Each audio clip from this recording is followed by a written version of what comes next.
Right. And we're seeing whistleblowers coming out of gender clinics that are saying it's not just autism, but other mental disorders are being, fed down this gender pipeline. We're talking about schizophrenia, we're talking about BPD.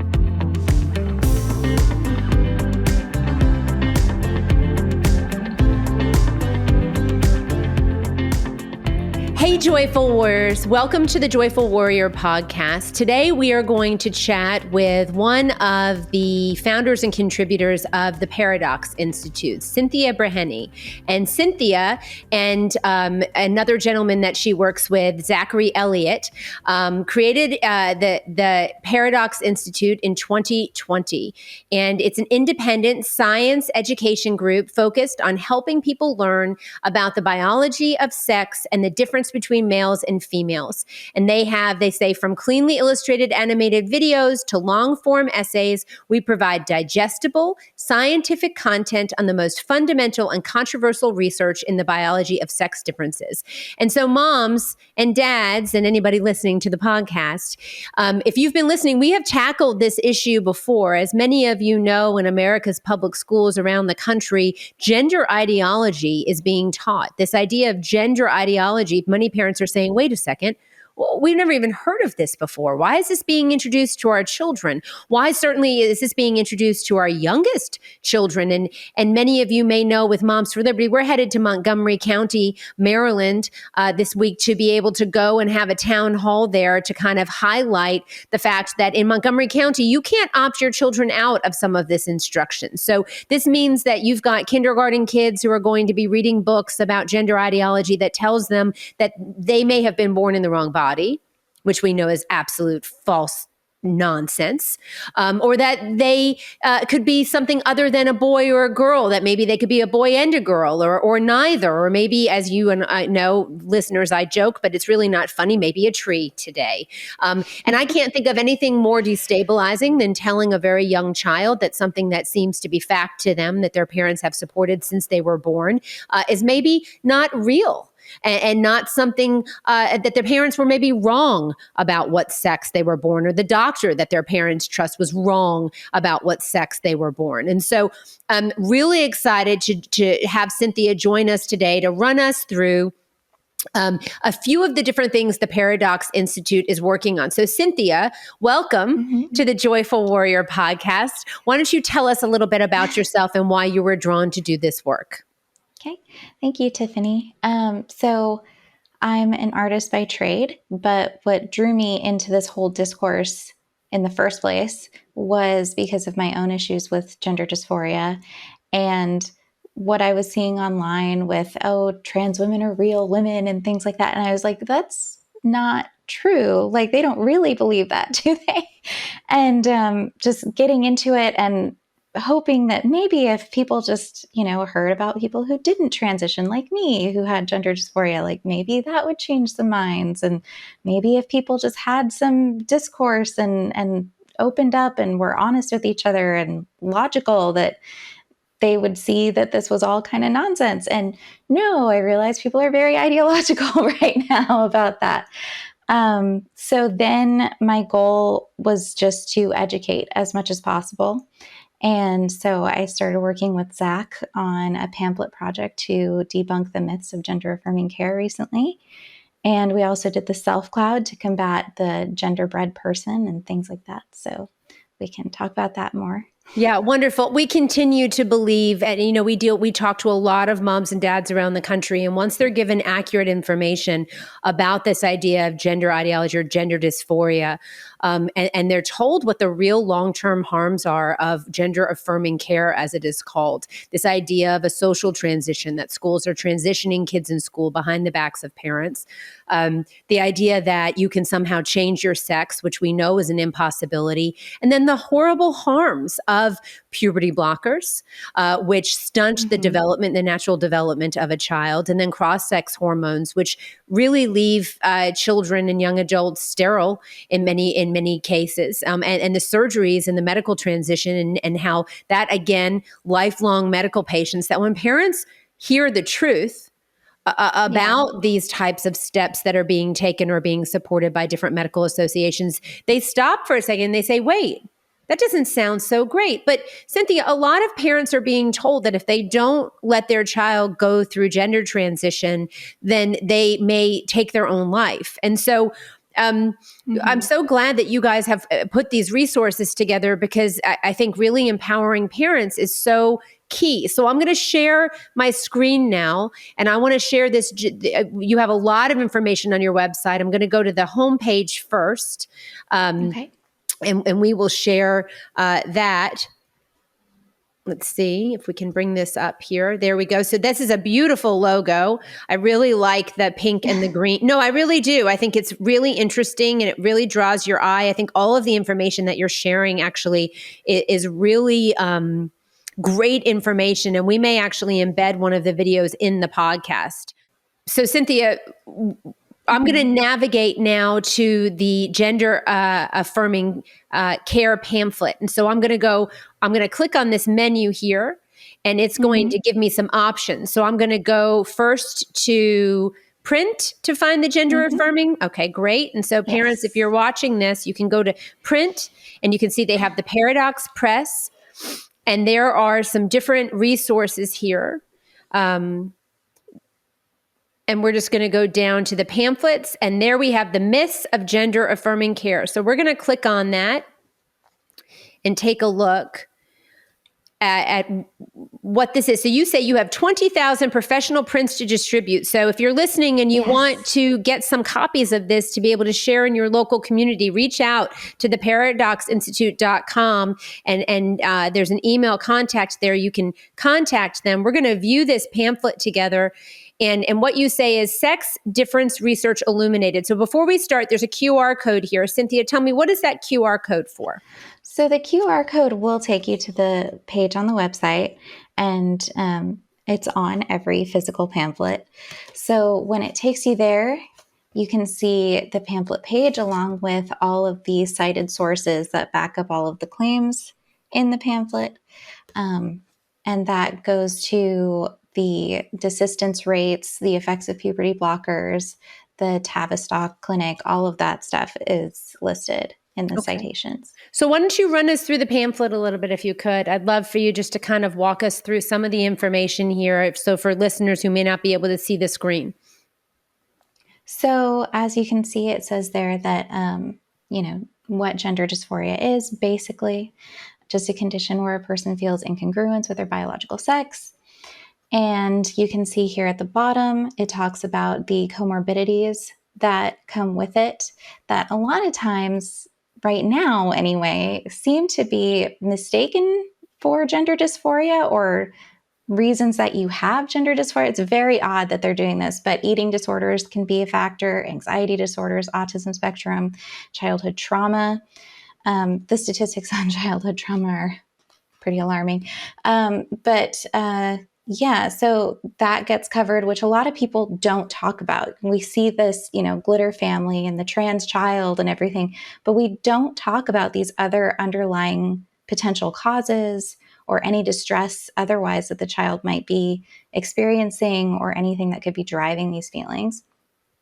And then we have the affirmative care harms for children and teens and how these treatments are not safe and effective and how they can affect the body and the psychology of the kids that are being given these treatments.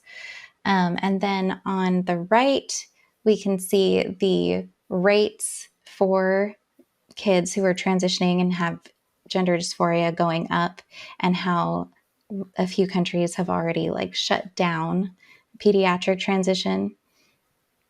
And then we cover the really heinous myth, a trans child or a dead child, which they love to tell parents, do you want a trans son or a dead daughter? Do you want a trans daughter or a dead son? And that stems from homophobia and terribly regressive sex stereotypes. Little boys can't wear pink or play with dolls, and girls can't play with trucks or like science. No, no, no, that means that you're trans, actually. So, yeah, we cover that as well. Wonderful. So you have this pamphlet is available to you parents to take a look at, and I just think this is so important. You know, Yeah. I don't know that parents and community members across the United States realize that Norway, Sweden, and Finland have halted pediatric transition. That the Tavistock Clinic in the UK was shut down. And when you talk about the comorbidities, let's just dive into that for a second. You know, just much like suicide, which never happens because of only one reason, right? That it's always a Right. multifaceted. You know, when children are presenting with gender dysphoria, um, you're right. There are so many different factors that oftentimes come into play that are ignored. I was able to go on to Dr. Phil with Tina Deskovich, the co-founder of Moms for Liberty, to speak about parental rights. And Hmm. I've done that. I've been on Dr. Phil twice now, so that's wild. Wow. I know. But you're allowed to ask him one question. And the one question that I asked him was, you know, what do you say about the extremely high rate of children with autism presenting with gender dysphoria? Because in Tavistock, I Hmm. know that the rate was extremely high with girls, and it's even harder to diagnose autism with girls. So you know that the rate Right. was probably higher than what they actually had noted in the patient files. And so, can we Hmm. chat a little bit about? And you talked about childhood trauma. Right. What are some of the things that we're seeing happening with kids in America right now, where gender dysphoria seems to be the place that they're landing, and certainly the medical and pharmaceutical institutions don't mind it because it's like a $2 billion business. So, Right. but our kids are being left not being helped with some of these issues. Right. And we're seeing whistleblowers coming out of gender clinics that are saying it's not just autism, but other mental disorders are being, fed down this gender pipeline. We're talking about schizophrenia. We're talking about BPD. We're talking about like all kinds of things, like even eating disorders. Eating Oh, it'll disorders. all be Yeah. cured with this snake oil that is gender affirming care. And it's terrible because it actually increases the risks for mental illness, dementia, and suicidality. So it's terrible to put kids on this that are already distressed. And I honestly have been struggling more and more to be okay with adults who are distressed going through gender affirming care because we're seeing that it's not really solving a whole lot for people, no matter what age you are. Um, so yeah, it's not, autism in particular too presents differently in girls, like you said, and it makes girls more things oriented, and it can make you easily influenced because you want to try and figure out like why you're not fitting in, why you're not picking up on social cues. And especially with girls, that can be so subtle. That's one reason why I had so much trouble making friends with girls when I was growing up. And it made me feel so disconnected from other females. And oh, maybe it's because I was meant to be a boy. No, it's just because, everybody can be different. There's always going to be outliers and things like that. But nope, this promises that, oh, you'll definitely fit in if you take this medicine. Of course it's going to be appealing to kids that are misfits or kids that are troubled. All girls want to try to fit in. I mean, that's just part of Yeah. high school. You want to have friends and you want to try to fit in, and you're right. And you know, I remember being 11, 12, 13. Puberty was not fun. It was No. not easy. I certainly didn't feel like it was my body anymore. My body was changing and I didn't have control over it. And that means that people Yeah, start looking at you in a different way as a girl, too, as a young woman. And that can be really hard because you're used to being absolutely. a kid. And we're putting so much pressure on these kids to make Hmm. these decisions that they're really not ready to make. And as parents, it's our job to try to help to put up some guardrails to support them. Right. But you're right. And so, a couple of things that I've been seeing, and maybe you have some resources and you can guide us on the website. The love bomb aspect of coming out as trans in school, right? So you've got these kids who Yeah. maybe aren't fitting in, and then they come out as trans, and all of a sudden, what happens? Right. Then they, get bombarded, especially right now with all the messaging of, oh, pure acceptance, pure happiness. Now you know who you are. This is your truth. And so, oh, okay, so this is my truth. That means everything else must have been a lie. And so that already starts to kind of turn this child against every foundational thing that they've had up to this point. If this is your truth and these people are the ones who are really accepting you, well, what was your family doing? What was your life up to now? What was your sex or your gender up to now? Oh, must have all been a lie. Oh. So it's so insidious, and it's very subtle. It's very subtle. So I've And been a that's an mom. issue. I've carried 4 children, 1 girl, 3 boys. When I was pregnant with my daughter, my body reacted to having a female growing in my body differently than I did Mm-hmm. with the boys. I had different symptoms, different pregnancy issues, right? Just different. Mm-hmm. And I've often wondered, right, that the testosterone that you have in your body, and the way that testosterone makes you feel is interesting. And one of the things, I just saw some research that came out that was trying to say that the rate of suicidality went down, and it was a very short study. I think it was like 3 months, and I'll try to put it up in the link here. But it Oh was my talking about gosh. it was talking about girls transitioning and Mm-hmm. taking testosterone. And my understanding is that when you go on testosterone, you do for a time get a Oh real yeah, bump it's a in high. it's a high. Can you talk a little bit about Yes. what you guys are seeing? Because that's very concerning. Because so you've got a Yeah. kid who says they want to transition, you put them on testosterone, all of a sudden they feel great. But Right. it's false, isn't it? So yes. So the way you can think about it is testosterone's kind of an upper and estrogen's kind of a downer. So estrogen can make you feel more tired and things like that. Plus, your cycles and things are very erratic when you're a teenager. So your energy level's kind of all over the place. So then when you get put on testosterone, you're pretty consistent.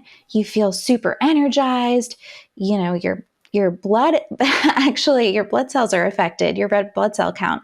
So, you're really pumping, you're ready to go. Right. Um, and so we're seeing, oh, and the other thing is your emotions kind of get muted, or, well, I've heard from some detransitioners that it gets pretty severely muted. So you're not as emotional, you don't cry, you don't really feel as, I guess, sad and things like that as often. But what you do get is angry. So you feel this hypersexuality, and you've got kind of a short fuse, and then you've got all this energy. So of course, somebody, comes up to you and they ask you how you're feeling. You're like, oh, I feel really Right. peppy and this Yeah. and that. And Right. then if they challenge your transition at that point, something you're kind of insecure about, or maybe it's a sore spot because you feel like it's working for you, they're going to react really aggressively about that. And we've seen that from some of these younger women that have been on T and things like that. They can be very aggressive and loud and kind of combative, and that's a contributing factor probably. So Yeah, it's crazy to me because it's such a short-term effect.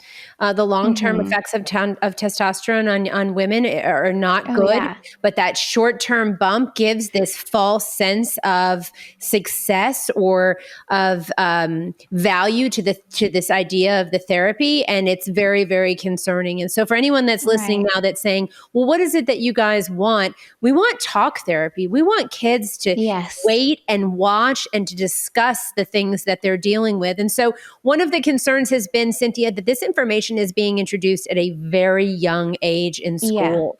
And one of the tools that's been used has been the genderbread person. And so we're going to Mm-hmm. come here now to read a little bit. And this is in the read section of your website, the self cloud. This is something that Zachary Elliott wrote. Can you tell us a little bit about the self cloud? So the self cloud was something that Zach and I came up with to combat the genderbread person, because it always seems like the way they use gender is just basically your personality or your self expression. And it's so regressive. It's like, oh, your interests drive your gender identity and things like that. But that's just interest and expression. It's got nothing to do with your sex. It's got nothing to do with how people perceive you and things like that in terms of like you. as just an individual walking down the street, or as, something foundational, really. So we broke it down into something really digestible for really young kids. So we made it run. And we've got these little clouds here. And one is interest, one is your sex, and one is expression. And so expression is things that you wear, or, your hairdo, or just things that you kind of decorate yourself with. And then your interests are things that you like to do and things that are interested in. And then your sex, we say here, you can't change that about yourself, but that's okay. And that there are only two sexes, but that there's, variation in height and weight and the shape of your body and things like that. So, yeah, just kind of trying to make it simple. And then we encourage kids to draw their own little self cloud and decorate it with, whatever they want to put on it, like trucks or music notes or ribbons. So, yeah, it's just a cute little resource that kids can use now. So incredibly important. I mean, the idea as a mom, again, I've got 4 kids, the idea that I would ever tell my kids, because you like a certain thing, that you might be born in the wrong body. I had a daughter first. She had a lot of girl toys. People give you stuff, and she was interested Right, in yeah. baby doll. She had a lot, and are there toys that she had that I may not have had in my house because of the boys? Yes, absolutely. There's just no doubt about it. But did the boys play with those toys when they were little? They absolutely did. Did I ever wonder or think for one second that somehow my boy was actually born in the wrong body and was mentally a girl because he wanted to play with his sister's makeup Right. organizer, or, picked up a baby doll and, wanted to pretend like he was Right. breastfeeding because I breastfed all the kids. Never once did I Yeah. ever think that. And Well, so go ahead. what people forget is that toys and play, it's how kids are kind of processing adulthood, like what they're seeing around them, the world around them. And it's just like animals. Animals like play fight and play hunt. And, people are no different. They're Right. doing the same thing. And your parents are the first introduction that you have into the world. So whatever you see your parents doing, or the people in your household, you're going to be like acting those things out and playing with them. So if, a little boy picks up dolls and he wants to play house, well, he sees house being played out around him every day. Right. That doesn't mean anything. If a little girl wants to pick up a truck and whatever, she sees cars and trucks on the road every day. That doesn't mean that she, wants to go be a big burly truck driver or something. Well, and she sees So, her mom driving yeah, a car. I mean, yeah. So yeah, I just think you're right, and we've made so much progress, Cynthia, as women, to hmm, be able to really do anything that it is that we want to do, not to become a man, but to certainly right, to be able to do jobs that were, really exactly, male dominated, fields, but that women have made huge advances in if they choose to do that, and that's something that they love to do, and we've been able to do that. And the idea that we're telling our daughters somehow that they might be born in the wrong body if they like to do certain things that maybe we would more directly connect with men or a male dominated field. It's just crazy to me. The idea that you would right, tell your son, that he might be a girl because he likes the color pink is crazy and regressive, and makes me yeah. feel as a woman that we had made so much progress, and now it feels like we're just taking steps back. Absolutely. And it's a little scary, honestly, to think about the fact that we're, just bringing in grown men into women's sports, that we are, bringing men into women's prisons, and we're taking away the words that women have, like mother and, breastfeeding and childbirth. And all of those things are like being taken to make them more inclusive. And, all of that, it's so tragic because we're so lacking in healthcare for women already in like fields like gynecology. Like we're just finding out things like heart attacks presenting differently in women, and medical conditions presenting differently, and dosages for medication needing to be different for women. And I think it's her name's Jessica Pinn. She's a little bit intense as a person, we'll say, but she just had things like the clitoris included in gynecology textbooks because they didn't think it was medically relevant until recently. And it's like, that's part of our body. Of course it's medically relevant. Of course it's relevant to our anatomy and our health and things like that. And by obfuscating these things and taking away the language and acting like it's not important and muddying that water, we do real damage to people. We are, taking steps backwards in healthcare instead of taking steps forwards. We're pretending that these things are just kind of like, oh, for some reason, all of these same, body parts just happen to be on one type of person. It's like, come on. It's Craziness. And deconstructionism. you've just recently had a baby. I've carried and had 4 children. It's amazing what your body can do as a woman. It's unique and it's special. And it's something that we should celebrate as a society. And it's not something that we should try to take away from or to delegitimize in any way. And so I push back really hard. I am not a bearer or a birthing person. I am a woman and a mother. And I wear those badges really proudly. So I said at the beginning, we may include a video at the beginning. We may do it now here.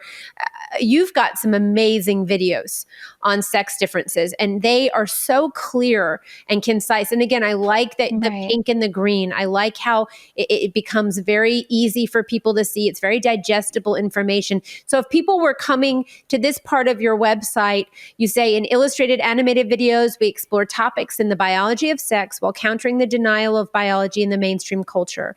Our videos include the evolution of male and female, the developmental biology of the 2 sexes in the womb, and the analysis of sex differences in medicine, sports, and more. And so who are these videos targeted for? Are these mostly videos for adults? Are these videos for teens, for kids? Are there any videos that you feel would be a good starting place for people? I would say these videos are for probably middle school and up. I would say, especially for kids that have more of an interest in science, would be the types of kids that might think these are interesting. We're planning on making ones that are for younger kids. Great. We've got that in the works. But yeah, these are pretty digestible for most people generally. We try to make things easy to understand, give clear definitions, put things into layman's terms as much as possible. And I think, gosh, one of the best ones to start with would probably just be why sex is binary. This one right here. Yeah. Okay, let's take a look for a second.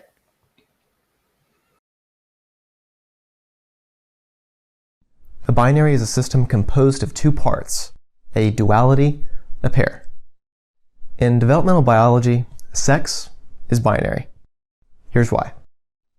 An organism's sex is defined as the type of gamete their reproductive anatomy is organized to produce. Male bodies develop towards the production of small gametes, sperm, whereas female bodies develop towards the production of large gametes, ova. Because there are no intermediate gametes between sperm and eggs, such as the often joked about spurg or spegs, there are therefore only 2 sexes. In humans, the sexual dimorphism is so consistent that 99.98% of births are unambiguously male or female. As developmental biologist Dr. Emma Hilton and evolutionary biologist Dr. Colin Wright note, quote, "The evolutionary function of these 2 anatomies is to aid in reproduction via the fusion of sperm and ova. No third type of sex cell exists in humans, and therefore there is no sex spectrum or additional sexes beyond male and female. Sex is binary," unquote. To understand how this binary system is produced, let's explore the process of sex determination. Sex in humans is genetically determined at conception, solely by the presence or absence of a functioning SRY gene, which is located on the short arm of the Y chromosome. With SRY activation, the gonads differentiate into testes, and the fetus develops anatomy to support the production of small gametes. In the absence of SRY activation, the gonads differentiate into ovaries, and the fetus develops anatomy to support the production of large gametes. This is why developmental biologists refer to SRY as the master switch gene for mammalian sex determination, because without its activation, the fetus develops as a female. The critical importance of SRY for sex determination can be seen in differences of sex development. Here's 3 examples. 1. On very rare occasions, a fetus may develop with 2 X chromosomes and 1 Y, or 3 X's and 1 Y, or even 4 X's and 1 Y. Despite the extra X chromosome, all these cases develop as males thanks to the presence of SRY on the Y chromosome. 2. Sometimes a translocation of the SRY gene results in it being placed on an X chromosome in a fetus with only 2 X chromosomes. Thanks to the presence of SRY, the fetus develops testicular tissue despite having no Y chromosome. 3. In exceptional cases, a fetus may develop a female phenotype with an XY karyotype. Because the SRY gene remained inactive, they developed as females. Thanks to the master switch SRY gene, we can see that sex determination is entirely dimorphic. However, this does not exclude variation within the binary system. Sex differences between males and females are commonplace. There is variation of chromosomes, gene expression, gonadal tissue, hormone production, genital morphology, height, weight, voice pitch, muscle mass, bone density, and more. But no matter the variation of traits, the principle remains. Sex is defined by the type of gamete your anatomy is organized to produce. 2 gamete types, 2 sexes. As Hilton and Wright note, quote, "Not everyone needs to be discretely assignable to one or the other sex in order for biological sex to be functionally binary. To assume otherwise, to confuse secondary sexual traits with biological sex itself, is a category error," unquote. Such boundaries in biology can be fuzzy, but the boundaries of gametes are clear. Or as evolutionary biologist Dr. Heather Heying writes, quote, "The boundaries between species are almost always fuzzy. The moment of change when one species becomes 2 is rarely known. It is this fuzziness, in part, that explains why we have so many species concepts. So many species concepts, but only 2 types of gametes. In animals, the borders between gamete types aren't fuzzy. Gametes are always male or female. There is no in between," unquote. This is why sex is binary. Not because there is no spectrum of human body types. There is. Sex is binary because there are only 2 gamete types bodies can be organized around: sperm and eggs. If, however, you happen to find the mythical intermediate gametes, spurgs or spegs, let us know. I'm Zach for the Paradox Institute.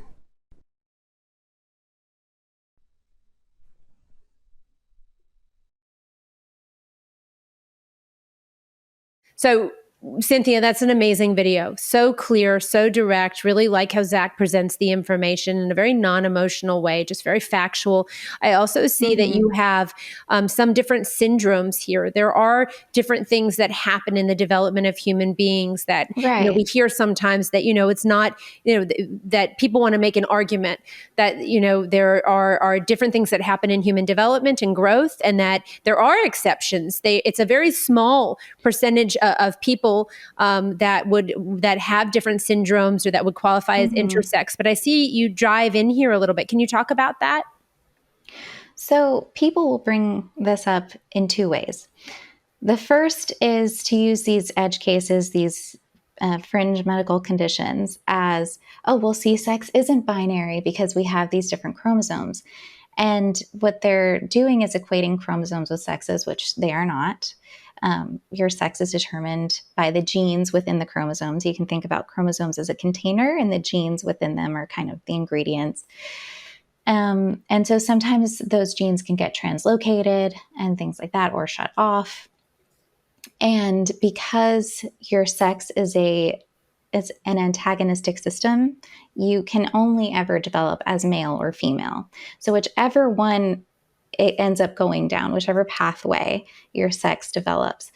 That's the one that is going to determine your phenotype and everything else.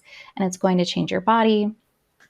So that's what ends up happening with these, where you have abnormal chromosomes and things like that. And they often come with other symptoms that can be life-threatening in some cases, like heart issues or things that you have to be, like, for example, Klinefelter's has to be on testosterone because the way it affects their body is it can cause organ failure and things like that if they're not getting proper testosterone levels. So, yeah, people will use these as an example of why sex isn't binary, especially since they can cause, some opposite sex development like gynecomastia or some ambiguous genitalia at birth and things like that. But it's not. You can still determine that person's sex upon further medical inspection. And it's not something that, is super, super invasive or anything like that. And like in the case of 5-ARD, that resolves around puberty, or at least like the ambiguity tends to resolve around puberty. But anyway, so they bring that up, like, oh, this is why sex isn't binary, not knowing that you can still clearly determine that person's sex, and that it's very regressive to say, oh, because you have this condition, you're a lesser male, or you're in between, or you're actually female. And it's so offensive and so regressive to say that, because these are medical conditions and these people do need healthcare to help them exist and to Right. keep living and things like that. So it's crazy to say, oh, well, you're not really a male because you have Klinefelter's. And, they have it hard enough. They don't need to be dragged into it by these people, by these ideologues. I met a gentleman the other day with Klinefelter's, and it was very interesting. We had an interesting discussion, and he was frustrated by the fact that he Yeah. felt that somehow, he didn't exist anymore because he didn't fit into the boxes now that other people are Right. trying to create. And it's so frustrating. Exactly. I really did feel for him. And the other way that they try to bring this up is, well, these aren't, disorders. To say that they're disorders means that there's something wrong with them. And that's not true. It's not a judgment. It's a fact that their sex, your sex, just like any other system in your body, because your reproductive system, we think of that differently now for some reason. It's just individual parts, but it's like your cardiovascular system. If there was something that was disordered there, we wouldn't be like, oh, well, you're judging them because you're calling it a Right. disorder. No, it's a disorder of development. And that's fine. We need to figure out how to help them. And because we know what sex they are, we know how to treat their condition successfully. We can't Right. treat a man with Klinefelter's as though he's a woman. That's not going to help him. That No. would probably kill him. So yeah, it's insane that they do this to try and again, push this label of bigotry on people when you're actually just trying to find out the truth and the best way to help someone. I think this is one of the most important issues that we're dealing with globally. And on your website, when you say why it matters, you write, the denial of the two sexes is one of the fundamental issues of our time. It has never been more important to have an educated public on how sex differences impact individuals and society. Understanding the sexes is critical for psychological health, social relationships, accurate medical research, the correct reporting of crime. These are very, very important issues. And the decisions that we make today are going to affect the way that civilization and society continue going forward. So really, we're at a very critical time. Yeah. I wrote about that in an article, actually, how it's this hydra that's got heads popping up everywhere. I've got a friend in medical school right now, and he's talking about how they're talking to them about, the patient's gender identity is more important than accurately sexing Not them. if you have an ovarian cyst that's bursting and you're trying to present as a man and they can't help. Exactly. Right? I mean, horrible things that can happen to you as a woman, that if you're saying you're a man, they would never know what would actually be happening and be able to diagnose and treat you. So craziness, Cynthia. But I'm just going to tell you, I think your website is fantastic. The materials are Thank you. fantastic. We're so excited to be able to share it on the podcast with our chapters around the country, with other parents, because parents are searching for factual information. And Yeah. again, the saddest thing that's happening to me is the fact that they're not getting accurate information. I just want parents to be told the truth, and then you can make a decision for yourself about whether or not you think this is the right thing for your child, if it's legal in your state. But the truth is important, because no parent should be forced to make a decision about something and be lied to about the information Right. when they're making that decision. They deserve the truth. Right. And we've seen this ideological push with things like, in the media, Jazz Jennings, I Am Jazz. My mom was a really big TRA for a while because of I Am Jazz. And so when I was making the Myths of Gender Affirming Care pamphlet, that helped me kind of break things down to her in a way that was more understandable from her perspective. And then it was in direct conflict with what that show was telling her, that, oh, jazz is doing great. Jazz is doing great. And it's all super fun and fantastic and harmless. And, you look at Jazz Jennings and what's happened to him. And I don't know why people don't question it more. They try to push it off like, oh, it's just because he's having a hard time because of unrelated things. And it's like, no, that poor baby. What his mother did to him, it really breaks my heart. Well, and I think, Cynthia, honestly, as a mom, you try to do your best by your children, and you try to take advice from people. You try to read, you try to research, you try to learn. This is why this issue is so incredibly challenging, because you have the American Medical Association, you have the American Academy of Pediatrics, you have these hospitals around the country, and every therapist. I mean, I've spoken to so many different therapists who say, we'll lose our license if we come out against it. Yeah, that's true. In California, they just passed AB 957, which says that if you do not affirm your child's want to change their gender, that you can lose custody of your child. This is craziness that's happening. Horrific. We are going to stop this madness. I promise you that. And it's going to be because of moms and dads and people like you and Zach putting out this information. So we're incredibly thankful for you again. I know that Zach has written a book. Can you share a little bit of information? Can you show us the book? Where can we get the book? So you can find links to the book on his website, but you can find it on Google Play and on Amazon. You can get it in hardcover, softcover, or a digital copy. It's called Binary, Debunking the Sex Spectrum. And it basically goes through all of the popular sex spectrum myths that you hear, and a lot of the big arguments like the stop using phony science to debunk trans identities, or whatever it was that article was called. It was some absurd Scientific American article. He's actually got a video on that one too. But basically, he talks about the arguments that they make, and then he shows at the end of each chapter how to break them down concisely, and the types of argumentative strategies that these people are using.